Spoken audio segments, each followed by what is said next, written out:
Bueno, hermanos, de nuevo buenos días. El estudio de hoy tiene que ver con la palabra hermanos, digamos que sería hermanos 2. Habíamos hablado la pasada vez que me tocó un miércoles. Vamos a abrir nuestras Biblias en Colosenses capítulo 1. Vamos a leer los dos primeros versículos. Colosenses capítulo 1.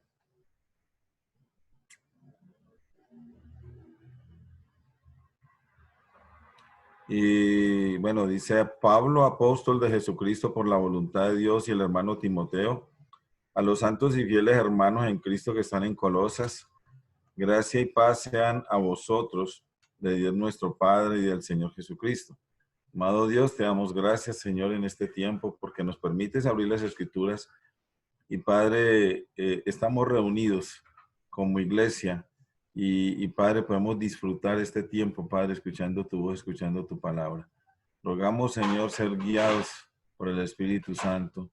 Te lo pedimos en el nombre del Señor Jesús, nuestro Salvador. Amén. Bueno, mis amados hermanos, había dicho en el estudio pasado que una de las cosas que más me gustaba de la vida cristiana era que me llamaran hermano. Lo vuelvo y lo reitero hoy. Es no sé si, no sé si decirle título, pero es una de las palabras que más me gustan dentro de la vida cristiana. Y bueno, el Señor puso en mi corazón hablar un poquito de esta palabra, hermanos. Habíamos dicho la vez pasada que hermano o hermanos se puede definir como seres humanos o animales que tienen en común los mismos padres o uno de ellos. Ahora, los verdaderos creyentes somos hermanos porque tenemos el mismo Padre que es nuestro Dios. Recordé que alguien me hizo una pregunta esta semana, creo que fue como el día viernes. Alguien me hizo esta pregunta, que ¿cuántas clases de cristianos hay? Cuando me la hicieron, yo iba montado en un carro, fue telefónicamente, yo iba montado en un carro viajando para Cali y yo le dije, bueno, ¿cuántas clases de cristianos hay? Yo creo que cristianos no puede haber sino una sola clase. No, hombre, mire, hay cristianos así, cristianos así. No, pues que esos no son verdaderos cristianos. Hay cristianos que hay hombres que se identifican como cristianos, pero no lo son. Entonces, los verdaderos creyentes somos hermanos porque tenemos el mismo Padre que es nuestro Dios y tendríamos que decir amén, ¿cierto?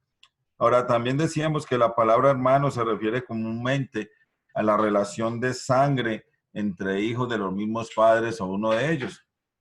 Tanto en el Antiguo Testamento como en el Nuevo Testamento el uso de la palabra hermano hace referencia a esa relación física. También dijimos que el término hermano en el Antiguo Testamento se utilizaba para referirse a la condición de pariente, aliado, compatriota. Vimos un ejemplo, el de Abraham y Lot, tío y sobrino, pero en algún momento Abraham le dice, nosotros somos hermanos. Vamos a mirar un momentico en Mateo para poder entrar otra vez en Mateo capítulo 12, entrar en el contexto de lo que venimos hablando, Mateo capítulo 12, a partir del versículo 46.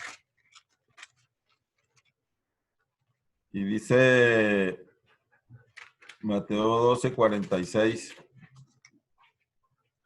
Mientras él aún hablaba a la gente, aquí su madre y sus hermanos estaban afuera y le querían hablar. Y le dijo uno, he aquí tu madre y tus hermanos están afuera y te quieren hablar. Respondiendo él al que le decía esto, dijo, ¿quién es mi madre y quiénes son mis hermanos? Y extendiendo su mano hacia sus discípulos, dijo, he aquí mi madre y mis hermanos, porque todo aquel que hace la voluntad de mi Padre que está en los cielos, ese es mi hermano, hermana y padre. Y en este pasaje encontramos al Señor Jesucristo enseñando un enfoque nuevo que va de la sangre, lo que hemos visto, sangre, hermanos de sangre, hijos del mismo padre, de la misma madre, o de uno de ellos dos, y nos lleva al parentesco espiritual, o sea, hermanos espirituales, padres espirituales, madres espirituales. Una de las cosas que más me anima y me ayuda mucho, me da mucha alegría es saber que tengo un padre espiritual, quizás dos, de pronto tres y de pronto cuatro y muchas personas en el momento en que conocí al Señor, el uno me habló, el otro me siguió hablando, el otro también, y entonces tuve un montón de padres espirituales, pero ahora son mis hermanos espirituales. Yo recuerdo también cuando estábamos en el local, digamos, viejo, al pie de la carrilera, también habían unas hermanas muy especiales que hicieron ese papel de madres espirituales para mí, y para mí y para Luz María en ese tiempo. Entonces, estamos rodeados de una familia muy especial. El Señor Jesús designa o dice quiénes son mis hermanos o quiénes son nuestros hermanos. Dice, todo aquel que hace la voluntad del Padre que está en los cielos, ese es mi hermano y mi madre. Pero Lucas lo dijo de otra manera, ya en Lucas 8:21, mi madre y mis hermanos son los que oyen la palabra de Dios y la hacen. El apóstol Pablo, Pedro, Santiago y Juan utilizan la palabra hermano muchas veces en sus escritos, en sus cartas, y nos llevan a pensar o hacen referencia a la comunidad cristiana o a la iglesia o a la familia en Cristo o a la familia espiritual. Ahora, un hermano espiritual es alguien que pertenece a la familia de Dios, es alguien que ha hecho la voluntad de Dios, y la voluntad de Dios es que el hombre ponga su fe en el Señor Jesucristo, en su Hijo amado. Para entrar a la familia de Dios, el hombre debe creer en el Señor. O sea, para pertenecer a la familia de Dios, solo hay una manera, y es a través de creer en el Señor Jesucristo. Ahora, los únicos que deben ser llamados hermanos espirituales por nosotros los creyentes son los que por la obediencia al Evangelio han llegado a ser hijos de Dios y por consiguiente hermanos en Cristo. Una de las cosas en las que más nos equivocamos, y a veces oigo que estamos orando por alguien que no sabemos que no es creyente, pero oramos por el hermano tal. No, no es nuestro hermano, porque todavía no ha tenido ese encuentro con el Señor. Todavía no ha obedecido la palabra del Evangelio. Entonces, no es nuestro hermano. Ahora, quiero darle un pequeño giro al asunto, ya, digamos, terminar un poquito con eso y entrarme en otra cosa. Dice, hay un tema que las familias de la sangre y las familias espirituales lastimosamente conocemos bien, y es las famosas peleas, pleitos, conflictos entre hermanos. Nunca faltan o nunca han faltado. Uno mira la Biblia para tener algún respaldo, y uno puede encontrar que en la Biblia han existido rivalidades entre hermanos casi desde la creación. Entonces, hay varios ejemplos en el Antiguo Testamento. Está Caín y Abel. Sabemos que Caín quedó molesto porque la ofrenda de Abel fue aceptada y no la de él. Y entonces llama a su hermano afuera al campo y lo mata, ¿cierto? El primer asesinato. Vemos a la pelea entre Jacob y Esaú. Esaú terminó vendiendo su primogenitura por un plato de lentejas, pero luego, después de que comió y todo, como que cayó en cuenta y quiso su primogenitura y ya no la podía tener. Jacob tuvo que huir por mucho tiempo, y bueno, lo que quería Esaú era matar a su hermano también. Ahora, por ejemplo, José y sus hermanos. 11 hermanos, 10 hermanos aproximadamente en contra de José, hasta el punto que lo vendieron porque era el preferido del papá. Era prácticamente envidia. Y hablemos de dos mujeres, por ejemplo, Lea y Raquel. A mí me sorprende leyendo esta historia que Lea podía darle hijos, pero Raquel no. En un momento, Lea para de tener hijos, no le podía dar hijos a Jacob, y Lea para de tener hijos. Entonces lo que hace es coger a su sierva Silpa y se la da a Jacob. Y Raquel hace lo mismo, le da a su sierva Bila para poder tener hijos, pero Dios al final le da hijos a Raquel. Bueno, y así como en la Biblia encontramos muchos desacuerdos entre hermanos, prácticamente en la familia carnal o en la familia terrenal se volvió casi que normal que haya rivalidad entre hermanos en la carne o en la sangre. Yo cuando pensaba en esto, pensé en mi niñez y digamos, en parte de mi juventud, porque muchos hermanos no se hablan, y yo creo que yo con mi hermano dejé de hablarme por lo menos 2 años. Entonces, muchos hermanos no se hablan, no se saludan, no se visitan, algunos hasta se odian y quieren lo peor para su hermano, el hijo de su padre y de su madre, su hermano, y hay hombres queriendo lo peor para su hermano. Uno mira en las redes sociales y encontrará peleas entre hermanos y la gente hace hasta el video y quedan unos tremendos videos donde el hermano mata a su hermano. Ahora quisiera que miráramos con todas estas referencias un caso muy especial de dos hermanas espirituales en el Nuevo Testamento, donde el apóstol Pablo tiene que intervenir para solucionar esta rivalidad entre hermanas. Y espero que esto nos ayude a mirar cómo es nuestra vida con mi hermano, con mi hermana en la iglesia. Vamos a mirar en Filipenses capítulo 4 y tengo que confesar que me atraía este versículo de Filipenses capítulo 4, pero el versículo 1 me tenía atrapado desde hace muchos días cuando comencé a pensar que debía hablar un poquito de la palabra hermanos. Pero pues de ahí en adelante pensé que también podía hablar de lo que sigue ahí en adelante. Entonces, lo que uno puede mirar, vamos a leer Filipenses 4, del 1 al 3, dice: así que, hermanos míos, amados y deseados, gozo y corona mía, estad así firmes en el Señor, amados. Ruego a Evodia y a Síntique que sean de un mismo sentir en el Señor. Y asimismo te ruego también a ti, compañero fiel, que ayudes a estas que combatieron juntamente conmigo en el Evangelio, con Clemente también y los demás colaboradores míos cuyos nombres están en el libro de la vida. Una de las cosas que quiero confesarles es que yo pensaba que Evodia era una mujer, pero que Síntique era un hombre. Pero eso lo pensé mucho tiempo hasta que volviendo a leer, encuentro cuando dice ayudes a estas. No es Sintique, sino Sintique, porque tiene la tilde en la primera ahí, ¿cierto? Entonces, el versículo 1, en este momento me quiero fijar en ese versículo. Yo podría utilizar la palabra, es un versículo espectacular. Si quisiera, pues, ponerle un adjetivo calificativo.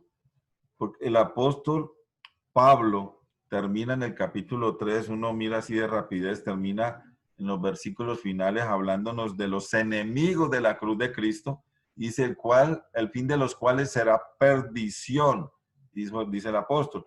Pero luego en los versículos 3, 20 y 21, que son los dos versículos finales del capítulo 3, da un giro maravilloso para los creyentes, hablándonos de nuestra ciudadanía.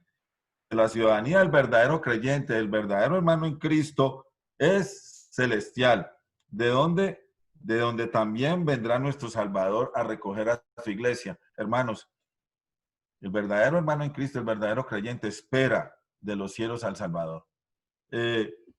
Luego también nos dice que Él nos dará un cuerpo nuevo semejante al de Él.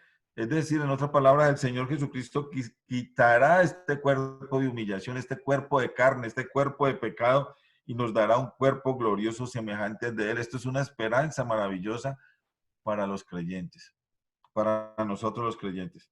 Y luego entra este final de este versículo 1, empieza diciendo, así que, entonces nos va a meter en algo muy especial. Así que, y la palabra, ¿cuál es la palabra que sigue? Dice, así que hermanos, hermanos que, amados y deseados, gozo y corona mía. Por eso les dije que este versículo me atraía mucho, pensando en este estudio, hermanos, y no lo utilicé la vez pasada porque no me encajaba en lo que yo quería, pero hoy dije, no, este es el versículo. Me encanta. Amados, hermanos míos, amados y deseados, gozo y corona mía. Y luego viene el tremendo consejo, la exhortación maravillosa, debido a nuestra ciudadanía celestial, debido a nuestro nuevo cuerpo que un día será transformado, debemos estar firmes en Él. Debemos estar firmes en el Señor y termina el versículo con la palabra amados. Puedo pensar y concluir que mi hermano en Cristo debe ser mi amado hermano en Cristo. Mi amado hermano en Cristo. Quiero mirar otro poquito del versículo y, por ejemplo, así que esta frase conecta las enseñanzas del capítulo 3 y especialmente, aunque el capítulo 3 tiene un montón de enseñanzas maravillosas, pero conecta las enseñanzas del capítulo 3 para poder entrar en el versículo 4 y decir, así que, pero no quiero pasar por alto el 3, 20 y 21, más nuestra ciudadanía está en los cielos, de donde también esperamos al Salvador, al Señor Jesucristo, el cual transformará el cuerpo de la humillación nuestra para que sea semejante al cuerpo de la gloria suya, por el poder con el cual puede también sujetar a sí mismo todas las cosas. ¿Se les parece este versículo como que tiene una muy estrecha relación con Romanos 8:18? ¿Cierto? En Romanos 8:18 nos dice lo siguiente. No me gustaría que se movieran de ahí, yo se los leo y dice, Romanos 8:18 nos dice, pues tengo por cierto que las aflicciones del tiempo presente no son comparables con la gloria venidera que en nosotros ha de manifestarse. Entonces, este versículo, este capítulo 3, así que nos hace la conexión especial con lo que viene diciendo el apóstol Pablo en el capítulo 3 y luego se conecta con algo muy especial y es la parte final del versículo 1. Estad así firmes en el Señor, amados. Ahora, si nuestra ciudadanía está en los cielos, entonces, de donde también esperamos a nuestro Salvador, el Señor Jesucristo, entonces lo que tenemos aquí es una tremenda y fuerte motivación para estar firmes en el Señor. Sabemos que el Señor transformará nuestros cuerpos, espero que lo sepamos, que estemos convencidos. Transformará nuestros cuerpos de humillación y nos dará un cuerpo nuevo semejante a Él. Aquí encontramos otra grandísima motivación para estar firmes en el Señor. Ahora, no quiero pasar por alto y considerando el tema que estoy tratando, hermanos, que hemos estado mirando y algunas de las palabras expresadas por el apóstol Pablo a los hermanos o la iglesia en Filipos son maravillosas. Así que, hermanos míos, la primera frase, hermanos míos, amados y deseados, gozo y corona mía. Y al final otra vez, amados. Yo quisiera que en esta mañana nuestro corazón estuviera que se reventara de ver lo que el Señor ha hecho y ha formado una familia de hermanos amados, una familia especial. Hermanos míos, en esta mañana con toda libertad podemos decir, amados hermanos míos, los que estuvimos en esta mañana congregados, haciendo memoria del Señor, amados hermanos míos.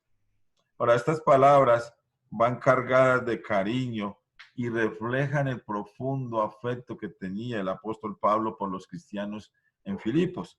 Pero no solo era afecto, sino un profundo amor por ellos. A esta palabra, quiero poner énfasis en esta palabra, deseados. Y esta palabra alude o da a entender el dolor profundo que se produce cuando hay separación o uno se separa, no puede estar con los seres queridos. No estoy hablando de separación de como divorcio, que me imagino que causará mucho dolor, pero lo que está hablando aquí es cuando uno tiene que dejar ir a su familiar que va a viajar a otro país. Bueno, y para que me entiendan y quede bien claro, es lo que me sucedió a mí cuando María se va un día y me deja solo. Más o menos así. Y yo quedo muy aburrido, quedo con dolor. Pero esta palabra deseados es eso. Quiere estar con ellos. Le duele no estar con ellos. Y eso es lo que yo quisiera que sintiéramos. ¿Cuánta falta hace nuestro hermano? ¿Cuánta falta me hace el hermano? Me sorprende cuando algún hermano me llama y hace días no sé de él y de solo saber que me está llamando el hermano tengo una dicha impresionante. O cuando se asoma a la reja de mi casa y viene a saludarme, es una dicha tremenda. Estad así firmes en el Señor, hermanos míos amados. Y estar firme da a entender o describe a un soldado que cumplía con su deber en el puesto asignado. Un soldado ahí firme, parado, cumpliendo con su deber, cumpliendo con su puesto. Ahora, ¿pero qué significa estar firmes en el Señor? Y bueno, yo lo voy a decir acá para no movernos de ahí, pero ustedes, como para dar la ilustración de vida, debemos transportarnos allá al Sermón del Monte, cuando el Señor Jesucristo, en el capítulo 7, está hablando y dice, en el 7:24, dice, cualquiera pues que me oye estas palabras y las hace, le compararé a un hombre prudente que edificó su casa sobre la roca. Y ahí ya empezamos a pensar en la palabra firme. Luego dice, descendió lluvia, vinieron ríos y soplaron vientos y golpearon contra aquella casa y no cayó porque estaba fundada sobre la roca. Para estar firmes en el Señor, lo que tenemos que hacer es escuchar la palabra del Señor, las enseñanzas bíblicas y llevarlas a cabo, meterlas en nuestros tuétanos, cumplirlas, obedecerlas sin movernos de él. Es hacer la palabra del Señor. Estar firmes, es decir, el Señor nos da un mandamiento y nosotros lo hacemos. Primero lo escuchamos y lo hacemos. Lo llevamos a cabo en nuestra vida. A veces uno en las oraciones comienza a decir, Señor, que te ruego que yo sea lleno de tu palabra, pero también yo le añado, Señor, pero que también viva tu palabra. Yo no quiero tener conocimiento y no vivir la palabra del Señor. La palabra del Señor viva en nuestras vidas nos va a permitir estar firmes en el Señor. Firmes en el Señor. Ahora, tenemos que estar convencidos que solamente se puede estar firmes cuando estamos en el Señor Jesús. Cualquier otro lugar no es seguro para estar. Cuando las personas nos hablan de otras cosas y de otras personas y que vamos aquí, que vamos allá, que el pastor aquel, que el santo aquel, que fulano, no son lugares firmes. No son lugares firmes. Y conocemos a mucha gente que pone su fe en otras cosas diferentes al Señor Jesucristo. Y viene el viento y viene el agua y son arrastrados y humillados porque no están sobre la roca, que es el Señor Jesucristo. Ahora, vamos a mirar ahora en Filipenses 4:2. Y la primera palabra que uno encuentra es ruego. Y la verdad, esta palabra, ahí donde está ubicada, me impresiona. El apóstol Pablo no manda, aunque la palabra ruego aquí puede traducir exhortación, pero da la idea más bien de un sentimiento de súplica. Es decir, es como si el apóstol les dijera, les ruego, les exhorto, les suplico a Evodia y a Síntique.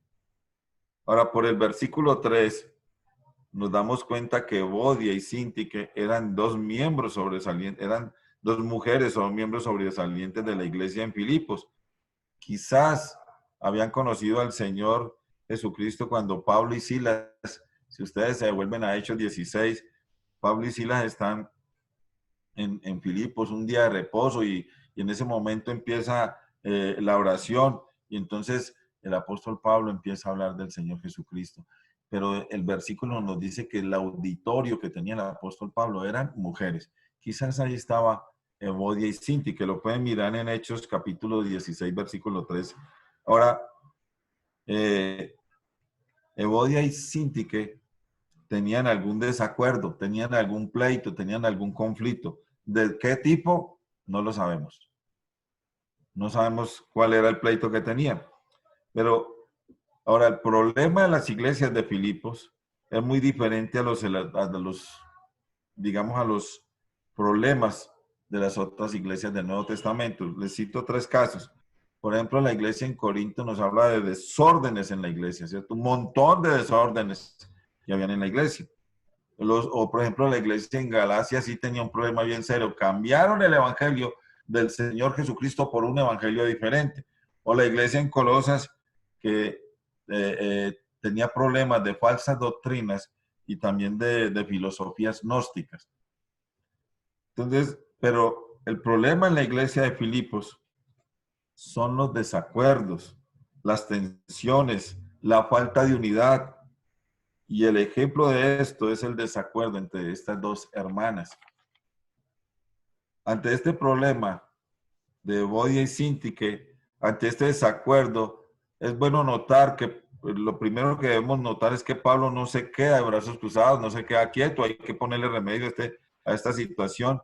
Y segundo, les aconseja que dejen atrás su conflicto, que trabajen juntas y en armonía. También debemos notar que Pablo no se pone a favor de ninguna de las dos, sino que les pide a ellas ponerse de acuerdo. A veces tenemos el problema que queremos ir a arreglar una situación con un hermano, pero somos parcializados. Entonces nos ponemos del lado de uno y terminamos dañando la cosa o agrandando más el problema, o el problema termina metiéndome a mí, que voy a ayudar a arreglar el problema, también en parte del problema.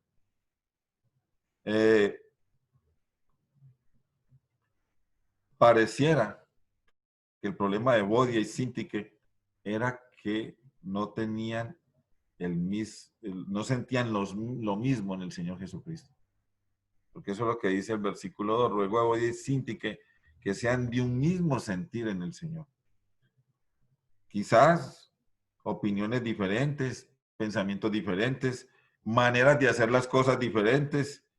Y esto estaba acarreando división en la iglesia. Y lo más seguro es que se iban a formar dos bandos, unos a favor de Bodia, otros a favor de Sintique. Porque eso es lo que suele pasar a veces en las iglesias. A veces en las iglesias. Y bueno, nosotros lo hemos vivido. Estas mujeres antes habían estado unidas, ya que Pablo en el versículo 3 dice de ellas que habían combatido juntamente con él y con otros en el evangelio. Eran unas personas especiales, unas personas que habían luchado a favor del evangelio y habían acompañado a Pablo, se convirtieron y comenzaron a trabajar en la obra. Ahora, el problema de conflictos internos dentro de la iglesia local es que quita la energía, las ganas de trabajar, de combatir en el evangelio. Y prácticamente uno deja de combatir en el evangelio para estar combatiendo, queriendo tumbar a mi hermano amado, luchando en contra de mi hermano. En las iglesias suele haber conflictos por alguna razón y no debiera pasar, ¿cierto? No debiera ser así. Pero uno de los más conocidos es cuando se forman diferentes opiniones y se lucha en contra de los hermanos, porque uno cree que tiene la razón y el otro también y que los demás no la tienen. Es un problema que aparece en las iglesias hoy día y aparece prácticamente en todo. Entonces, ¿cuál es el ruego de Pablo? ¿Cuál es la exhortación, la súplica en amor de Pablo hacia estas dos hermanas en la fe? Porque esta exhortación, esta súplica fue en amor. Y él les está diciendo, mire, les suplico que sean de un mismo sentir en el Señor. En otras palabras, es como si les estuviera diciendo que piensen igual en el Señor. O en otras palabras, que vivan en armonía en el Señor. Y uno inmediatamente piensa en el Salmo 133, uno cuando dice cuán bueno y cuán delicioso es habitar los hermanos juntos en armonía. Yo sé que alguno me va a decir, hermano, nosotros no podemos pensar igual. Y yo les voy a decir, sí, podemos pensar igual. ¿O es que acaso esta mañana en la cena había alguno pensando diferente sobre el tema que se expuso? Sobre la sangre del Señor Jesucristo derramada en la cruz para nosotros obtener eterna redención. ¿Acaso alguno estaba pensando diferente? Sí podemos pensar igual en el Señor. A veces tenemos pensamientos que no tienen que ver nada con el Señor. Por ejemplo, pasa a veces, ¿no? Que, por ejemplo, en un banquete una hermana quiere repartir la aguapanela de esta forma, pero viene otra y dice, no, es que es mejor hacerlo así. ¿Ha pasado? Claro que sí. No, es que repartamos el arroz de esta manera. Y entonces, lo único que hay que hacer es ponernos de acuerdo. Pero si el problema es que soy una persona difícil, no estoy firme en el Señor, entonces voy a ponerme a pelear o a crear conflictos por desacuerdos. El apóstol Pablo en 1 Corintios, donde quiero mirar, solo quiero mirar este versículo y volvemos. Ojalá dejen la mano ahí, 1 Corintios 1, que ya Samuel nos lo explicó suficiente, ¿cierto? Este pasaje tan hermoso. Y en 1 Corintios 1 está pasando algo especial, y es que hay divisiones en Corinto, y unos están diciendo yo soy de Pablo, el otro dijo yo soy de Apolos, el otro dijo yo soy de Cefas, y el otro dijo yo soy de Cristo.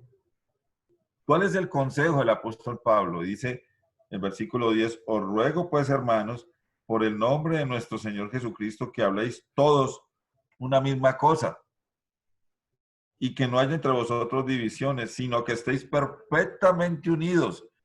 Y esta frase es contundente, que estéis perfectamente unidos en una misma mente y en un mismo parecer. ¿En qué debemos estar unidos? Pues en una misma mente, en un mismo pensamiento, pero en el Señor. En un mismo parecer, ¿en quién? En el Señor. No puede pasar otra cosa. No puede haber otra cosa. No pueden haber opiniones diferentes. Debemos estar unidos. Ahora, volviendo a Filipenses. En esta carta a los Filipenses hay 4 veces que el apóstol Pablo usa la terminología de sentir lo mismo o de pensar igual. Vamos al capítulo 2, por ejemplo, dice en el versículo 2, dice, completa mi gozo, ¿haciendo qué? Sintiendo lo mismo. Sintiendo lo mismo. Mire, hermanos, no va a haber gozo en la iglesia cuando no sentimos lo mismo. Cuando los sentimientos son diferentes, cuando pensamos una cosa y otros piensan otra cosa, y lo que se vuelve es una guerra campal, no va a haber gozo. Completa mi gozo sintiendo lo mismo. Ya sabemos el versículo 5 que es tan contundente. Haya pues en vosotros este sentir que hubo en Cristo Jesús, y esto nos está hablando respecto a la humildad del Señor Jesucristo. ¿En qué debemos estar juntos, unidos en una misma mente? Mirando este versículo, en la humildad. En la humildad. El otro versículo es el 3:15. El 3:15 dice, así que todos los que somos perfectos, y esta mañana, de pronto no sé si fue que el hermano Olmey no vio mi mano levantada, pero quería hablar un poquito sobre eso en la cena. Ahí en Hebreos 9:10. Dice, con una sola ofrenda hizo perfectos a los santificados. Aquí en el versículo 15 dice, así que todos los que somos perfectos, y está hablando de hombres de Dios que le han creído en el Señor Jesucristo, que le han pedido perdón, y dice, nunca más me acordaré de sus pecados y transgresiones. Hermanos, así que todos los que somos perfectos, esto mismo sintamos. Si otra cosa sentís, esto también os lo revelará Dios. Y este versículo me gusta por una razón especial. Bueno, todo el versículo, pero el final. A veces, hermanos, vamos a encontrar diferentes opiniones en cuanto a la interpretación de la palabra. Pero eso no me da derecho a mí a armar un lío, a armar un conflicto, a armar un bando. No me da derecho a hacer división en la iglesia. Cuando eso pase, ¿quién va a aclarar todo? ¿Quién va a revelar todo? Dios. Señor, tengo este pensamiento, pero no es el pensamiento de la iglesia. Señor, espero en ti que me reveles, que me convenzas, que me muestres. Pero no tengo derecho a ir a armar conflictos o pleitos o peleas dentro de la iglesia. Dentro de la iglesia, sí. Y bueno, ya sabemos del 4:2. Ruego a Evodia y a Sintique que sean de un mismo sentir en el Señor. 4 versículos que nos llevan a pensar en lo mismo. Y esto nos muestra que habían desacuerdos en la iglesia, habían conflictos en la iglesia sobre opiniones quizás. Ahora, Evodia y Sintique eran en su momento de diferentes sentidos, o sea, no había armonía entre ellas. Los conflictos en la iglesia entre hermanos no se arreglan si una persona le da la razón a la otra para poder terminar con el problema aparentemente, pero me llevo el conflicto en mi corazón. Ah, sí, hermano, usted tiene la razón, pero en realidad por dentro estoy lleno de malestar contra mi hermano. De esa manera no se arregla un problema. Tampoco se trata de que la una gane y la otra pierda. No pueden haber ni ganadores ni perdedores, sino que lleguen a lo verdadero. a lo que es, a la verdad. Las dos tienen que estar de acuerdo, las dos personas. Para sentir lo mismo, ser de un mismo sentir, es estar de acuerdo en el Señor, no en otra cosa. Es estar de acuerdo en el Señor, unidos, unánimes en el Señor, siguiendo la misma dirección, con las mismas metas, con los mismos objetivos, combatiendo unánimes, juntos en el Evangelio. Es tener una misma mente y un mismo parecer. Lo leímos allá en 1 Corintios. Y quiero terminar, hermanos, en el versículo, en el 3, donde dice, asimismo te ruego también a ti, compañero fiel, que ayudes a estas, ahí fue donde me di cuenta que eran mujeres, que ayudes a estas que combatieron juntamente conmigo en el Evangelio, con Clemente también y los demás colaboradores míos cuyos nombres están en el libro de la vida. Hermanos, quiero contar una breve historia que me pasó con mi esposa Luz María, muy pequeña. Creo que como no sé, bueno, creo que fue como el miércoles o el martes, yo creo que fue el miércoles. Me desperté muy temprano y no podía dormir porque me levanté pensando en Evodia y Sintique. Entonces, pensando en ella y pensando en lo que el versículo decía, de repente miré a mi esposa al lado y la vi que abrió los ojos. Y le pregunté, usted sabe quién es Evodia y Sintique, pero lo que yo quería era corcharla, yo quería era que ella me tuviera que decir, no sé quiénes son, dígame quién es. Pero recibió un fuerte golpe porque ella me va diciendo, bueno, son dos mujeres que se la pasaban peleando. Bueno, ¿y cómo sabes tú eso? Y yo, pues es que yo leo la Biblia.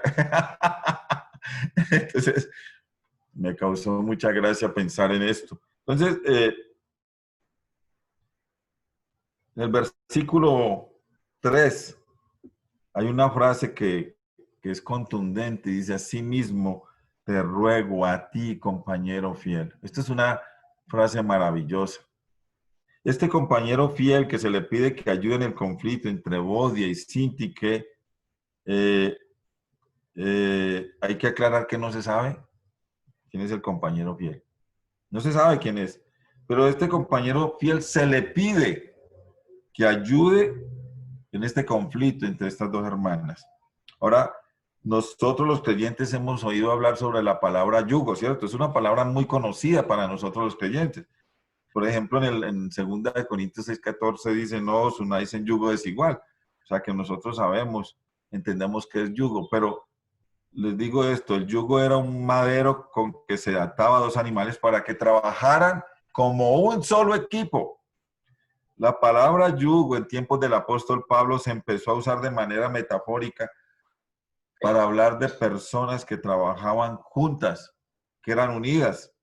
Entonces la frase utilizada metafóricamente era compañero de yugo. Y acá dice compañero fiel. Un compañero de yugo era una persona con quien se compartía la carga de trabajo. Trabajaban juntos, tenían el mismo sentir. Y lo que vemos en el versículo 3 es que el apóstol Pablo se dirige a alguien que podía hacer el mismo trabajo de Pablo, un compañero con el mismo sentir y que podía ayudar con plena confianza en el conflicto de estas dos hermanas. ¿Cuál era el problema de estas dos hermanas? Que no tenían el mismo sentir. No tenían el mismo sentir. Entonces, este compañero fiel, que no sabemos quién es, podía hacer el trabajo de ir a animar, de ir a unir, debía ayudar en el conflicto de estas dos hermanas. Y el apóstol Pablo se desborda diciendo, reconociéndoles, estas combatieron con nosotros en el Evangelio, con Clemente y con todos los demás. O sea, no eran cualquier persona, eran personas que trabajaban en la obra. Entonces, este compañero fiel, quise explicar lo del yugo, por eso, porque este yugo nos lleva a pensar que así de esa manera debemos estar unidos y que en la iglesia deben haber personas preparadas para ayudar en los conflictos, no para agrandar los conflictos, no para tomar un bando. No, no es para eso. Termino con mis conclusiones, hermanos. Las conclusiones son las siguientes. Mi hermano en Cristo es mi hermano amado en Cristo. ¿Qué dolor se siente cuando estamos separados de mi amado y deseado hermano en Cristo? ¿Cierto? Cuando uno no los ve, cuando uno no puede estar con ellos, cuando uno no habla con ellos, ¿qué dolor se siente? Y si no estoy sintiendo dolor por la separación de mi familia en Cristo, debo preocuparme, porque puedo estar no firme en el Señor, sino pensando en otra cosa.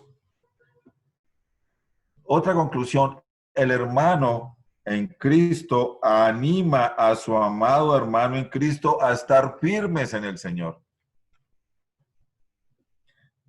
Otra conclusión, los hermanos amados en Cristo debemos ser de un mismo sentir en el Señor, de un mismo pensamiento, de una misma mente, de un mismo parecer. Los hermanos amados en Cristo somos diferentes en muchas cosas, es verdad. Como dije ahora, alguno me va a decir, no es que no pensamos igual. Pues sí, en muchas cosas no pensamos igual. Algunos son de un equipo y otros de otro. Algunos les gustan las lentejas, a otros no. Y así por el estilo. Pero en Cristo es diferente. Los hermanos amados en Cristo somos diferentes en muchas cosas, pero no debemos imponer opiniones o pensamientos egoístas que nos divida y que nos lleve a conflictos y pleitos. Espero que esto quede claro. Otra conclusión, debemos ser compañeros de yugo, unánimes en Cristo, dispuestos a combatir juntos por el Evangelio.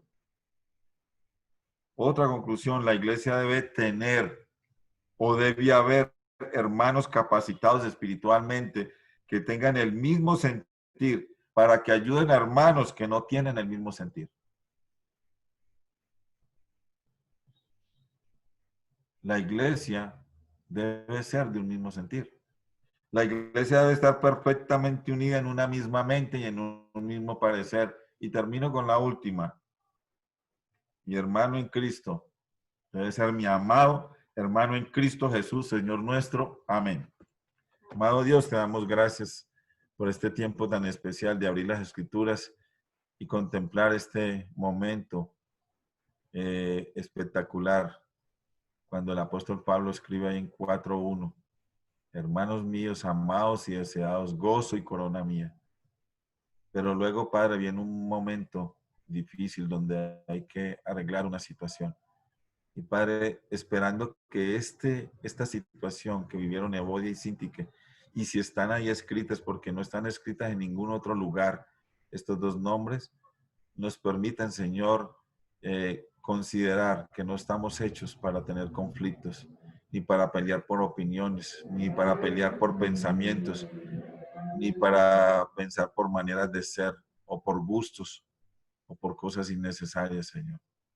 Si alguno quiere combatir, sea contra el pecado. Si alguno quiere combatir, sea llevando el evangelio a los perdidos. Si alguno quiere combatir, Señor, sea luchando en contra de la falsa doctrina.